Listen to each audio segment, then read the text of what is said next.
গাজায় সাধারণ ফিলিস্তিনিদের ওপর ইসরায়েলের নৃশংস এবং বর্বরতার যে হামলা, সেই হামলার প্রতিবাদে বাংলাদেশ জামায়াতে ইসলামী ঢাকা মহানগরের দক্ষিণের আয়োজনে বিক্ষোভ মিছিল, এবং সেই বিক্ষোভ মিছিলটি বাইতুল মোকাররম উত্তর গেট আসরের নামাজের পরপরই বিকেল 5টা নাগাদ শুরু হয়। মিছিলের আগ মুহূর্তে ঢাকা মহানগর দক্ষিণের যে নেতৃবৃন্দরা রয়েছেন তারা প্রতিবাদ জানান এই হত্যার, এবং যে নৃশংস হত্যাযজ্ঞ চলছে গাজায় সেটির কিন্তু তীব্র নিন্দা এবং প্রতিবাদ জানাচ্ছে। পাশাপাশি ইসরায়েলি যে সকল পণ্য রয়েছে সেই পণ্য বয়কটেরও ঘোষণা দিয়েছেন। তারা বলছেন যে ইসরায়েলে গাজায় সাধারণ মুসলমানদের ওপর যে গণহত্যা চলছে সেটি কোনোভাবেই মেনে নেওয়া যায় না, এবং ইসরায়েলি যে পণ্যগুলো রয়েছে এবং তাদের সাথে যারা কানেক্টিং রয়েছে, যোগ সদস্য রয়েছে, সবাইকে বয়কট করার ঘোষণা দিয়েছেন। একটি বিশাল বিক্ষোভ মিছিল বের হয়েছে বাইতুল মোকাররমের উত্তর গেট থেকে। তার আগে কিন্তু একটি সংক্ষিপ্ত সমাবেশ হয়। সেই সমাবেশে মহানগরের আমির নুরুল ইসলাম বুলবুল বক্তব্য রেখেছেন, এবং আপনারা দেখছেন এই মুহূর্তে যে হাজার হাজার ঢাকা মহানগরের দক্ষিণ জামায়াতের যে নেতাকর্মীরা রয়েছেন তারা এই মিছিলে অংশ নিয়েছে।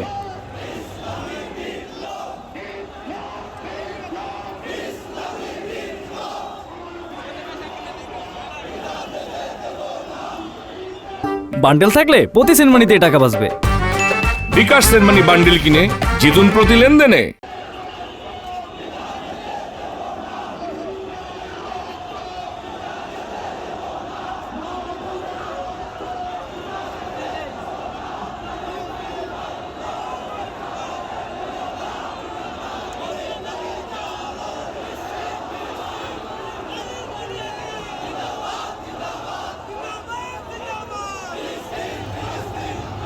ফিলিস্তিনিবাসীর পক্ষে বিভিন্ন প্লেকার্ড, ফেস্টুন নিয়ে কিন্তু এই মিছিলে অংশ নিয়েছেন হাজার হাজার নেতাকর্মী, এবং যেমনটি দেখছিলেন ফিলিস্তিনের বড় বড় পতাকা নিয়ে কিন্তু তারা এখানে এসেছেন। এবং এই মুহূর্তে যেটি দেখছেন যে একজন বাবার কাঁধে একজন শিশু তিনি আজকের এই মিছিলে নিয়ে এসেছেন, এবং তার হাতে কিন্তু ফিলিস্তিনের পতাকা তিনি ওড়াচ্ছেন। এইরকমই অনেকেই এই আজকের এই মিছিলে এসেছেন যারা তাদের সন্তানদের এই মিছিলে নিয়ে এসেছেন। আমি তাদের সঙ্গে কথা বলার চেষ্টা করেছিলাম। তারা বলছিলেন যে গাজায় যে মানুষের সাধারণ মুসলমানদের ওপর যে নৃশংস বর্বর যে হত্যা চলছে সেটির প্রতিবাদেই তারা এসেছেন, এবং তাদের যে পরবর্তী প্রজন্ম তাদেরকেও জানানো উচিত যে আসলে বিশ্বের মধ্যে মুসলমানদের ওপর কী ধরনের নির্যাতন চলছে সেটি জানান দেওয়ার জন্যই তাদের যে পরের প্রজন্ম তাদেরকে এনেছেন এই মিছিলে।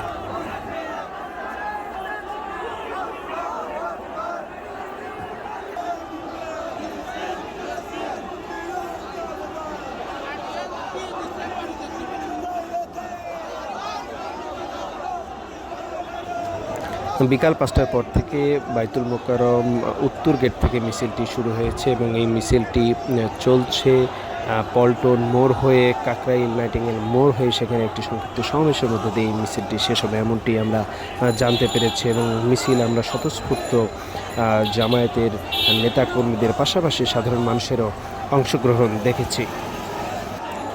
আজ কিন্তু ঢাকা শহরের বিভিন্ন প্রান্তে বিভিন্ন সামাজিক রাজনৈতিক সংগঠন এবং ছাত্র সংগঠনগুলোর পক্ষ থেকে বিভিন্ন প্রান্ত থেকে কিন্তু গাজাবাসীদের পক্ষ এবং ইসরায়েলের বিরুদ্ধে এই যে কর্মসূচি সেই কর্মসূচি চলছেন, এবং দেখছেন যে ফিলিস্তিনের বিশাল একটি পতাকা নিয়ে এই মিছিলে অংশ নিয়েছেন। দর্শক দেখছিলেন, আমাদের সবার সঙ্গে ছিলাম আক্তারুজ্জামান, এবং জানানোর চেষ্টা করছিলাম যে মহানগর দক্ষিণ জামায়াতের আয়োজনে আজকের যে বিক্ষোভ মিছিল সেই বিক্ষোভ মিছিলের সর্বশেষ পরবর্তীতে আবারও আপনাদের সাথে যুক্ত হব। সে পর্যন্ত থাকুন আমাদের সময়ের সাথেই।